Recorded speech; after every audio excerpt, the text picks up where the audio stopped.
saya buat judulnya adalah pengendalian hama ramah lingkungan.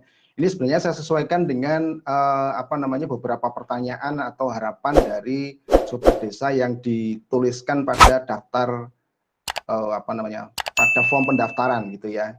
Jadi setelah saya baca itu ternyata sebagian besar itu menginginkan sharing tentang pengendalian hama yang ramah lingkungan ya. Jadi kalau kita lihat kalimatnya itu pengendalian hama ramah lingkungan itu kelihatannya indah sekali gitu ya. Ramah lingkungan itu kan indah sekali ya. Tapi kenyataannya kalau kita terapkan di lapangan itu sebenarnya bukan hal yang mudah. Oleh karena itu saya pada pagi ini akan berbagi beberapa hal dan mungkin juga pengalaman yang pernah kita dapatkan di lapangan. Jadi kita itu sebenarnya mengalami dilema pengendalian hama gitu ya. Dilema itu artinya kesulitan untuk memilih satu di antara dua ya. Ini mau milih yang ini atau yang itu ya. Biasanya dilemanya itu adalah pilihan pada aspek ekonominya atau pada lingkungan dari lahan tempat kita untuk melakukan budidaya. Aspek ekonomi itu misalnya begini, kalau kita tanam padi itu biasanya yang kita hitung itu adalah nanti keuntungan yang kita dapatkan. Ya, setelah kita panen, kemudian keuntungan apa yang kita dapatkan itu. Nah, sehingga kemudian yang kita lakukan itu adalah hal-hal yang mendorong tanaman itu untuk tumbuh dengan baik, dengan cepat, ya hasilnya cukup banyak dan seterusnya. Nah, tanpa melihat pada akibatnya pada lingkungan. Itu sehingga kemudian yang muncul itu adalah pada panen-panen berikutnya itu hasilnya itu biasanya justru akan menurun. Ya. Nah, kemudian kita melihat satu prinsip yang menyelamatkan tanaman ini yang nanti akan saya bahas ya, karena prinsip menyelamatkan tanaman inilah itu yang akan menjadi dasar kita itu untuk memilih strategi pengelolaan itu yang ramah lingkungan. Jadi prinsipnya seperti ini. Kita menciptakan sebuah ekosistem ya, lahan yang cocok untuk tanaman. Jadi tanaman itu kita tanam itu tumbuh dan berkembang dengan baik, tetapi tidak cocok untuk hama. Ya, ini prinsipnya. Jadi ini harus kita pegang sehingga ketika kita menggunakan atau memilih sebuah strategi, maka dasarnya itu adalah ini ya, ekosistem itu cocok untuk tanaman tetapi tidak cocok untuk hama. Mari kita lihat beberapa hal dulu. Yang pertama itu adalah populasi herbivore atau hama itu naik turun ya. Suatu saat dia tinggi, suatu saat dia turun. Nah, ini harus kita pahami. Nah, ada dua organisme itu yang nanti akan berpengaruh pada populasi hama atau herbivore tadi atau pemakan tumbuhan. Jadi yang pertama itu adalah pakan, ya, itu tanaman kita. Ya, tanaman kita itu adalah pakan dari hama ini. Ya, kalau misalnya kualitas tanaman itu bagus, ya, kemudian tersedia luas, kemudian ditanam terus-menerus dan seterusnya, maka itu artinya hama ini selalu akan mendapatkan pakan yang berkualitas tinggi dan dalam jumlah yang cukup banyak. Ya, ini mereka akan berkembang populasinya dengan baik. Nah, kemudian organisme yang kedua itu adalah musuh alami. Ya, musuh alami ini yang nanti akan mengontrol populasi dari herbivore atau hama tadi itu agar tidak naik terlalu tinggi. Nah, sehingga kemudian ketika kita nanti melihat pada tadi yang prinsip menyelamatkan tanaman, itu kita bisa melihat pada dua organisme ini. Yang satunya itu bagaimana mengelola supaya tanaman itu tidak diganggu oleh herbivore, ya, gimana caranya. Kemudian yang kedua, itu kita harus menyertakan musuh alami ini untuk mengontrol herbivore. Jadi itu prinsip dari pengendalian dinamika populasi herbivore ini atau hama. Nah, hubungan ini itu dipengaruhi oleh banyak sekali faktor ya. Kita sebutkan ada dua unsur ya. Unsur abiotik itu yang tidak hidup, misalnya ada suhu, cahaya, kelembapan, kemudian kesuburan tanah dan sebagainya. Kemudian yang kedua itu adalah unsur biotik ya. Ini musuh alami ini termasuk unsur biotik. Kemudian pakan ini termasuk unsur biotik. Nanti kemungkinan itu ada juga hama yang lain yang makan pada tanaman ini itu juga unsur biotik karena dia berperan sebagai pesaing dari hama ini ya. Nah, kemudian yang kedua itu adalah kelimpahan dan keragaman organisme yang ada di lahan kita ya. Sebagai contoh misalnya kita bisa menemukan berbagai jenis tumbuhan ya, tidak hanya tanaman yang kita tanam tapi juga ada tumbuhan lain. Ya, beberapa kita katakan itu adalah gulma gitu ya. Tapi sebenarnya itu tumbuhan yang lain. Tumbuhan yang tidak kita kendaki, yang tumbuh juga pada lahan pertanian kita, itu kita sebut tumbuhan. Kemudian yang kedua itu ada herbivore, yang tadi beberapa itu menjadi hama penting. Ya, dan kita harus ingat bahwa herbivore ini tidak hanya 1-2 spesies, tapi banyak sekali. Ya, kalau kita ke lahan padi misalnya, itu di sana kita tidak hanya menemukan belalang atau hanya warang coklat, tapi juga yang lain, banyak sekali. Nah, kemudian ada pemangsa di situ. Ya, kalau kita ke sawah itu ada kita temukan ular, kemudian ada ular mungkin sudah jarang sekarang ya. Kemudian ada burung hantu dan sebagainya, itu adalah pemangsa, organisme-organisme yang memangsa organisme yang lain. Kemudian di situ juga dibutuhkan penyerbuk, ya, karena beberapa jenis tumbuhan atau tanaman, misalnya sorghum itu membutuhkan penyerbuk, gitu. Ini yang harus kita perhatikan supaya penyerbuk itu tetap ada di lahan kita. Kemudian yang berikutnya itu adalah pengurai. Nah ini kadang-kadang diabaikan karena apa? Letaknya dia ada di bawah tanah, ya kadang-kadang tidak terlihat. Ya, sehingga ketika sekarang kita, saya sering sekali ke sawah, kemudian mencoba untuk menggali tanahnya, itu sudah jarang sekali kita menemukan ada cacing tanah. Ya, padahal cacing tanah itu punya fungsi yang luar biasa sebenarnya untuk membantu kesuburan tanah tadi. Ya, sehingga ini yang perlu kita perhatikan, dan kita harus ingat juga bahwa masing-masing jenis binatang, entah tumbuhan, entah yang lain itu yang ada di lahan kita itu sebenarnya punya fungsi dan peran yang khas. Nah, fungsi dan peran khas inilah juga yang menjadi dasar kita ya itu untuk memelihara mereka itu tetap ada di lahan kita. Karena contohnya misalnya itu kalau penyerbuknya itu sudah tidak ada. Mungkin karena kita terlalu banyak menggunakan pestisida sintetik ya, kemudian penyerbuk ini sudah tidak ada di situ. Ya. Nah, padahal ada tumbuhan atau tanaman itu yang membutuhkan penyerbukan gitu ya, sehingga kemudian ketika penyerbuknya tidak ada ya kita kesulitan juga kan untuk menumbuhkan mereka dengan baik gitu ya. Jadi ada fungsi dan peran khas dari organisme yang kita temukan di lahan pertanian kita. Nah, kemudian strategi pengendalian itu bisa didasarkan pada beberapa hal. Yang pertama, nah ini adalah untuk mengatur kebutuhan optimal pertumbuhan tanaman. Ya, prinsip kita tadi ya itu adalah kita memberikan lingkungan yang cocok untuk tanaman. Jadi biarkan saja kita berikan segalanya supaya tanaman itu tumbuh dengan baik. Gitu. Karena apa? Karena ketika tanaman ini tumbuh dengan baik, itu logikanya itu pasti tanaman sehat. Ya, pasti tanaman sehat. Nah, tanaman sehat itu biasanya juga punya kemampuan bertahan terhadap gangguan dari organisme pengganggu. Ya, ini salah satu prinsipnya begitu. Kemudian yang kedua, itu kita bisa saja kemudian menggunakan musuh alami lokal, ya lokal loh ya, bukan yang kita didatangkan dari tempat lain, tapi lokal. Gitu. Ini adalah pilihan yang paling baik. Pun kalau misalnya tidak ada, itu baru kemudian kita bisa mengambil musuh alami dari luar. Meskipun ya musuh alami itu kadang-kadang itu juga menjadi masalah. Ya, sebagai contoh misalnya kalau saya kemudian mengimpor jenis misalnya ada serangga predator.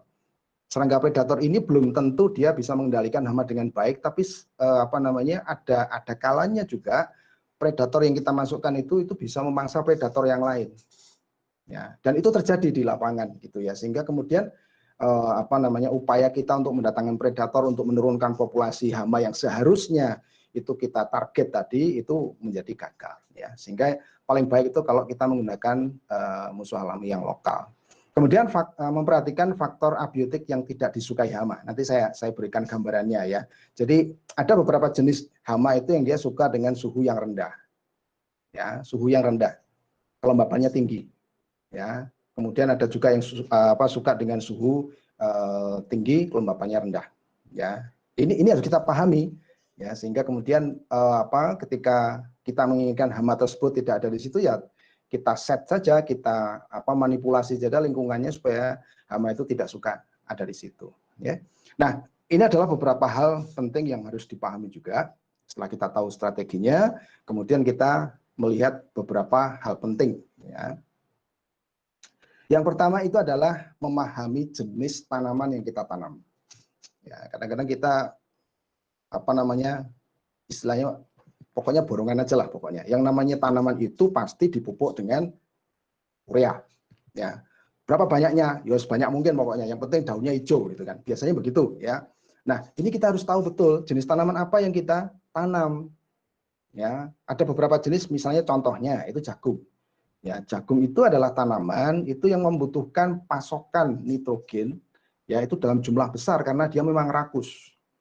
Ya, tapi ada beberapa jenis tanaman itu yang tidak demikian. Ya, sebagai contoh misalnya tanaman-tanaman legume. Ya, itu tidak banyak dia membutuhkan nitrogen karena apa? Dia sudah punya kemampuan untuk memfiksasi atau mengambil nitrogen dari alam. Gitu. Ini harus kita ketahui dulu. Contoh yang lain misalnya ada beberapa jenis tanaman itu yang dia tidak tahan dengan genangan air. Ya tidak boleh ada genangan air di situ. Gitu ya. Ini yang harus kita pahami dulu. Kemudian yang kedua itu adalah, nah ini, kita harus tahu juga ya biologi dari hama-hama penting dan dominan yang ada di tempat kita. Ya, dan ini bisa berbeda untuk tempat yang berbeda. Sebagai contoh misalnya di tempat saya misalnya, yaitu yang paling banyak itu adalah tikus. Mungkin di tempat sobat desa itu bisa saja warang coklat atau penggerek batang atau yang lain. Nah, itu kita pahami ya.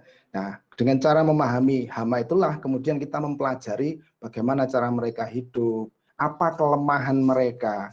Oh, ternyata tikus itu kelemahannya diberi racun gitu ya. Ya, karena mereka kelaparan itu kita beri racun yang bentuknya itu pakan ya. Contohnya seperti itu gitu ya. Kemudian bioekologi dari jenis dan potensi musuh alami. Kita misalnya ke lahan padi, kita menemukan di situ ada beberapa jenis kumbang kubah ya, kumbang koksi itu ya. Nah, kita mestinya tahu juga kalau ada warna coklat di situ, kemudian di situ ada kumbang kubah itu kita sudah berpikir kumbang kubah itu dia punya kemampuan untuk memangsa warna coklat berapa banyak ya. Apakah telurnya si kumbang ini juga cukup banyak di situ sehingga nantinya harapannya itu dia punya potensi untuk menurunkan populasi warna coklat. Ya, ini harus kita pelajari juga di situ ya. Nah, kemudian potensi sumber daya hayati lokal. Apa saja itu? Contohnya kalau kita ingin melakukan pengendalian ramah lingkungan, salah satu yang direkomendasikan itu adalah menggunakan pestisida nabati. Ya. Nah, sehingga apa yang kita cari itu adalah beberapa jenis tumbuhan misalnya itu yang bisa digunakan untuk membuat pestisida nabati. Ya. Itu mungkin saya tidak tahu apakah sekarang masih banyak ya. Dulu beberapa tahun yang lalu itu waktu kami perjalanan dari daerah Madiun ke Jawa Timur ya, itu di sepanjang jalan itu banyak sekali ada tanaman mindi atau mimba ya. Saya tidak begitu tahu bedanya ya, mindi atau mimba ya, itu banyak. Nah, itu salah satu potensi untuk digunakan sebagai pestisida. Ya, kemudian waktu kami mengadakan perjalanan di Lombok ya, di Lombok Barat dan Lombok Timur waktu itu sekitar 2 tahun yang lalu ya, itu sepanjang jalan itu kami melihat ada gulma siam, istilahnya wedusan ya. Mungkin nanti saya tunjukkan fotonya ya. Gulma siam ini itu adalah salah satu jenis gulma yang berbahaya di perkebunan. Ya, sehingga orang-orang budidaya itu biasanya mengatakan gulma ini harus dihabiskan gitu ya, dikendalikan atau dihabiskan gitu karena dia berbahaya. Tetapi sebenarnya penelitian yang kami lakukan itu tidak demikian, justru sebaliknya ya. Ini potensial sekali untuk bahan pestisida sekaligus sebagai pupuk kompos. Ya, kita tidak usah beli loh ya. Itu kita bisa temukan di tempat-tempat yang kosong itu pasti ditumbuhi oleh gulma siam. Itu bisa kita manfaatkan. Dan itu ternyata hasil yang kami peroleh itu pestisida ya, digunakan sebagai pestisida itu cukup bagus. Yang terakhir kemarin ada mahasiswa yang mencoba untuk bahan pestisida hama gudang ya pada beras. Dan itu berhasil. Gitu ya. Pernah pula kami gunakan untuk pupuk kompos itu pada tanaman jagung dan cabai. Hasilnya pun bagus.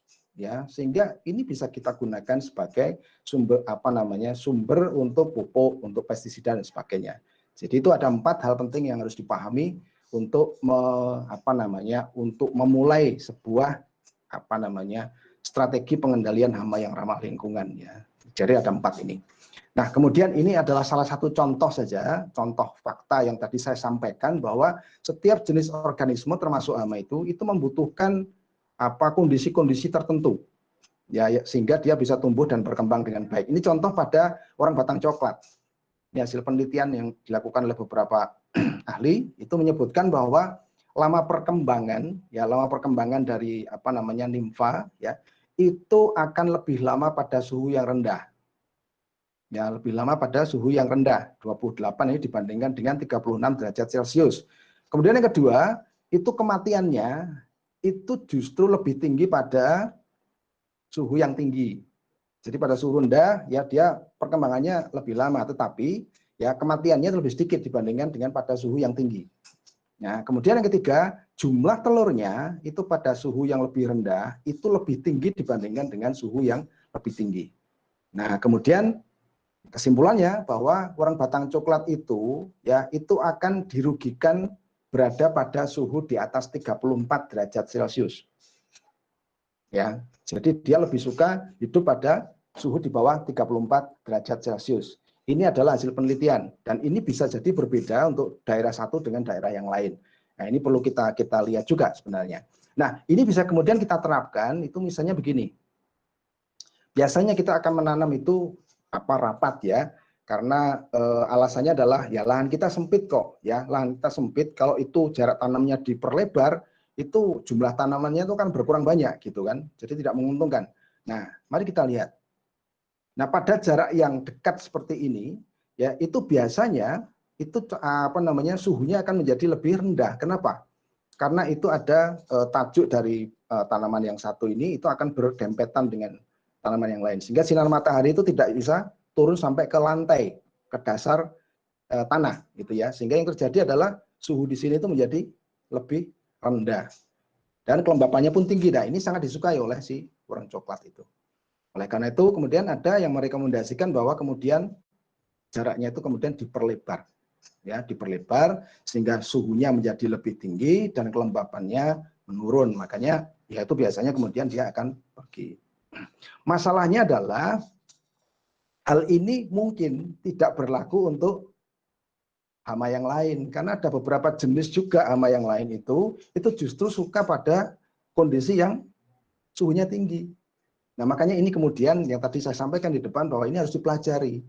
Hama penting apa? Apakah betul hama orang coklat itu lebih penting dibandingkan dengan hama belalang ya, atau lebih tidak penting gitu ya. Nanti kita akan bisa mengeset bahwa olahannya itu jarak tanamnya harus dekat atau harus lebar. Ini tergantung pada jenis hama penting yang ditemukan di lahan masing-masing gitu ya.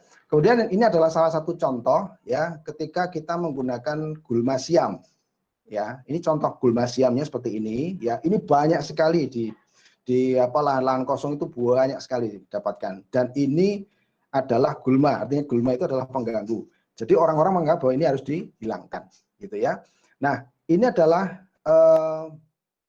bahan potensi lokal, potensi hayati lokal itu yang sudah kita coba menjadi pestisida dan pupuk nabati. Ya, tinggal dikomposkan saja di situ. Ya, ini daunnya diambil kemudian dikomposkan selama 1 bulan atau 2 bulan, kemudian dia menjadi pupuk.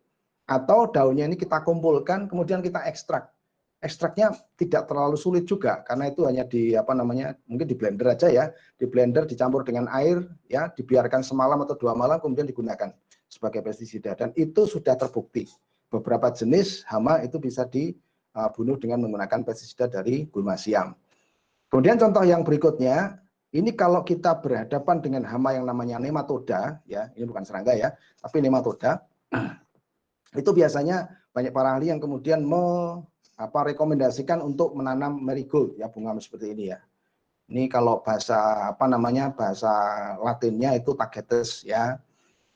Ini biasanya ditanam untuk menghambat pergerakan dari nematoda. Karena apa? Karena tumbuhan marigold ini itu punya akar yang dia mengeluarkan eksudat yang tidak disukai oleh nematoda.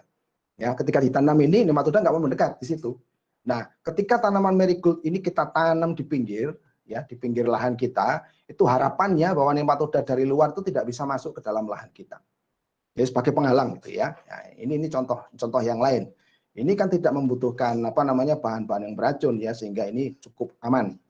Kemudian yang berikutnya, nah marigold ini ternyata juga dibuktikan dia bisa menghalau kutu putih.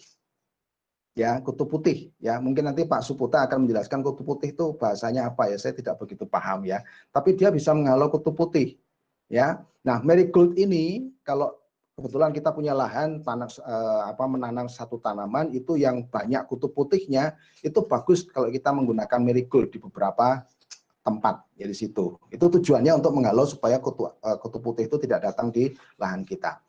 Kemudian ini contoh yang lain, kita bisa mengkonservasi musuh alami karena tadi yang slide yang awal tadi saya sebutkan juga salah satu organisme yang mengontrol populasi dari hama itu adalah musuh alami ya, sehingga kita harus sediakan rumah untuk musuh alami sehingga ketika sewaktu-waktu kita menanam tanaman di sini dan kebetulan itu ada herbivore yang berpotensi sebagai hama, maka musuh alami itu sudah ada di dekatnya ya, sehingga dia segera akan datang ke situ ya, makan pada hama gitu ya. Ini konservasi ini penting. Nah, sekarang sudah mulai banyak ditanam oleh sobat-sobat desa yang di beberapa daerah itu pernah kita lihat juga konservasi ini sudah dilakukan ya, mudah-mudahan hasilnya juga cukup bagus. Kemudian ini cacing tanah. Ya, jangan salah, kadang-kadang cacing tanah itu diabaikan. Kenapa? Ya biasanya kita mengatakan itu menjijikkan gitu ya. Tapi kita harus ingat bahwa yang namanya cacing tanah itu punya fungsi peran yang sangat penting di lahan. Jadi ini saya tunjukkan aja ya beberapa peran penting dari cacing tanah. Yang pertama itu peran secara biologi. Dia akan mengkonversi bahan-bahan organik ya, busukan-busukan daun, kemudian cabang-cabang atau ranting yang sudah membusuk itu menjadi humus yang bisa digunakan oleh tanaman. Yaitu secara biologi. Kemudian secara kimiawi, kotoran yang dikeluarkan oleh cacing ini setelah dia makan, ya, itu mengandung mineral yang segera tersedia bagi tumbuhan.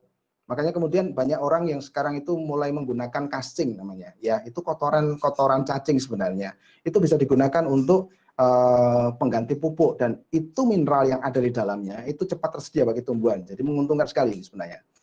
Kemudian yang ketiga itu adalah secara fisik, dia menciptakan lubang di dalam tanah. Jadi cacing itu dia bergerak kan di dalam tanah, ada yang di dalam tanah, dia meliang di dalam tanah, itu gerakannya itu kemudian membuka gumpalan-gumpalan tanah yang keras ini itu menjadi terbuka, pecah-pecah begitu. Ya. Nah, dari situlah kemudian para ahli mengatakan bahwa fungsi fisik ini itu menciptakan perbaikan aerasi atau aliran udara di dalam tanah sekaligus juga aliran air. Ini artinya apa? Membuat tanah itu menjadi lebih subur, lebih gembur dan lebih subur gitu. Ya. Ini contoh casting yang ini gambar ini kita dapat di salah satu pemeliharaan cacing tanah ya di daerah Kasongan. Ini ada di daerah itu ya, casting. Nah, casting ini menurut para ahli sudah diteliti ya, itu kaya akan unsur ini. Ya, NPK ini kan unsur makro ya yang biasa kita gunakan untuk ditambahkan pada tanaman ini. Ini kaya sekali ya. Jadi ini bisa menjadi alternatif yang jauh lebih aman dibandingkan dengan pupuk sintetik ya. Nah, akhirnya kita harus menyimpulkan ada sebuah analisis ya yang harus dilakukan. Itu analisis SWOT namanya. Ya, itu secara sederhana begini. Jadi kita melihat ada potensi yang menguntungkan dan ada potensi yang merugikan pada lahan yang kita tanami. Ya. Nah, ini nanti sobat desa itu bisa melakukan semacam pengamatan di situ. Kira-kira di tempat saya ini itu hama yang paling dominan itu apa sih? Yang paling penting itu apa? Katakanlah 10 tahun terakhir itu hama yang paling penting itu apa? Itu dicatat. Ya. Nah, kira-kira kemudian ya, hama itu muncul karena apa? Oh, mungkin karena saya menanam padi itu terus-menerus ya, selama setahun tuh saya tanami padi terus sehingga kemudian warna coklatnya itu cukup tinggi di situ. Ya, kemudian kita melihat juga potensi yang lain. Apa potensi itu? Misalnya ada musuh alami, ada musuh alaminya enggak? Oh, ternyata enggak banyak musuh alaminya. Ya kan? Nah, ini semua itu kemudian dicatat dan itu menjadi sebuah data, basis data. Nah, biasanya kemudian itu dikumpulkan di teman-teman PUPT atau teman-teman PPL. Jadi teman-teman PPL itu punya datanya di situ. Nah, berdasarkan data inilah kemudian kita menyusun strategi pengendalian secara terstruktur. Ya, kita mengundang beberapa pakar atau praktisi ya, itu untuk diskusi di situ. Di tempat saya ini hama yang penting itu adalah hama warna coklat. Ya, ini sudah berlangsung selama bertahun-tahun gitu. Ya, dan di tempat kami itu tidak ada musuh alaminya. Bagaimana caranya supaya saya mengendalikan ini tanpa harus merusak lingkungannya? Ya, ini bisa didapat dari sana. Jadi artinya apa? Harus ada koordinasi. Ya, koordinasi antara petani dengan petani yang lain gitu ya. Itu penting karena apa? Lahan kita itu kan sempit ya, banyak kan sempit meskipun ada yang punya beberapa hektar ya, tapi kebanyakan sempit. Ya, kalau kita saja itu melakukan hal yang benar tadi, pengendalian ramah lingkungan, sementara di sekitar kita itu tidak, ya sama saja gitu ya. Jadi harus ada koordinasi yang baik dengan pihak-pihak yang lain. Nah, ini mungkin kalau sobat desa itu mau melihat beberapa hal yang pernah saya bahas, itu silahkan kunjungi channel YouTube saya. Ini ada beberapa hal yang saya sampaikan tadi itu sudah ada di situ ya. Jadi sobat bisa mempelajari di situ ya.